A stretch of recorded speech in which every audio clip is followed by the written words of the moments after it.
just about to start. So, tonight, just to give you a quick overview of Latin at the high school, what the program is like and how we've developed it. So, we'll start out.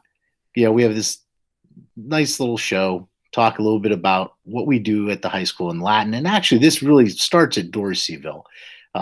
Ms. DeCamp and I have worked together for a long time, developing the curriculum and developing a philosophy that we try to present to the students through this coursework. So just to start out, I know this is a little bit of a fun, dramatic little scene from the movie Gladiator. Hard to believe it's 20 years old now. But it's a good way to think about this, a little bit about Rome and about Latin and what we study and why we study it. Because what we're studying is not just a language, but we're looking at a history, a culture, a philosophy, a political system, so many things that have affected us throughout the last 2 millennia and still affect us to this day. So a movie like Gladiator is kind of an interesting way to think about it, even if it is 20 years old, because in that movie, we get the sense that Rome is alive. And that's what we're trying to present here. Rome is alive, and it still lives on through not only how it has impacted us politically and artistically and historically, but the language as well. In our Latin curriculum, we have 5 levels of Latin that students can take from Dorseyville through to the high school. Latin 1, 2, 3, 4, 5, very creatively named. Latin 5 is our capstone class. It's the advanced placement course syllabus currently.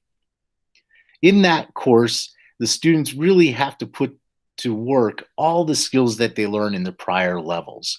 So we've designed the scope and sequence of these curricula from the very beginning in Latin 1 to prepare students and train students and equip students with the skills that they need to be able to function in something like the advanced placement course. Latins 1, 2, and 3 are more of a traditional grammar vocabulary course. That is, we focus on the basic skills of language, including the different constructions, parts of speech, forms, and uses within the language, as well as building a working vocabulary for them. By the end of Latin 3, I think we've estimated it at one point that they will have studied and used somewhere around about 600 different vocabulary words. Just in vocabulary lessons, there are probably about 3 times that in terms of words that they're just exposed to through translations and through uses. The nice thing about Latin in some ways, and also one of the things that people will look at and go, well, why take Latin, is that it's an academic reading language. So our emphasis is on reading and writing proficiency among the students, where speaking and conversational Latin skills, we do that a little bit, but that is not the focus of what we do.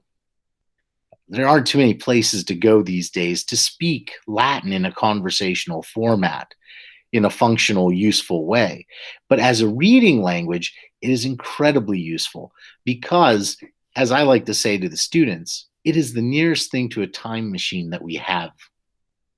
That is, if you want to understand what life was like 2,000 years ago, what people thought 2,000 years ago, then reading Latin is a really useful tool because of the documents that they've left us over the last almost 2,500 years. Another aspect that we focus on in Latin classes is studying the cultural and historical context. We get to know a little bit about mythology, about daily life, arts and architecture, things like that. But then we also study the history, the government, the personalities who shaped Rome into an empire and eventually led to its downfall. The last point that we really focus on is developing better English grammar and vocabulary through studying Latin. That is, we focus on the understanding of grammar, subjects, direct objects, predicate nominatives, and so forth, while also then looking at vocabulary and seeing how the Latin words that we study relate to English words that they know and that they use. Our resources that we have throughout the courses, we have two main textbooks. We have the Latin for the New Millennium series that we've just started, and then we have Jenny's Latin series that we use, especially in Latin for the texts that they offer. We go into supplementary texts from a variety of Roman authors, especially in levels 4 and 5, where we're spending our time reading authentic texts. So we read Catullus, Cicero, Caesar, a lot of those big names that you'll recognize. But we study Latin all the way through the Middle Ages and up to even today, where it's still used in a variety of contexts, so that students see that the Latin literature that they study from 2,000 years ago still has a use, still has a function to this day. Beyond the classroom, we have at the high school the Latin Club, which is a student-led organization. I mentor, I moderate it, I help them, but really it's all about the students. They will plan events, they will prepare for those, they will organize tutoring, they'll organize the National Latin exam, things like that to get students beyond the classroom and use Latin, see Latin, have fun with it, explore their interests in ancient cultures. Every so often, every 2 or 3 years, although COVID made it interesting recently, we try to, through the Latin Club, offer a spring break trip going over to Italy for students and parents, even if they wanted to go, to see some of the things that we end up studying.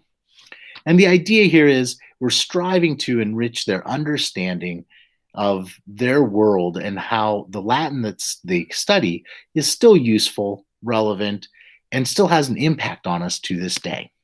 Okay? So that's the presentation side of it. Do you have any questions?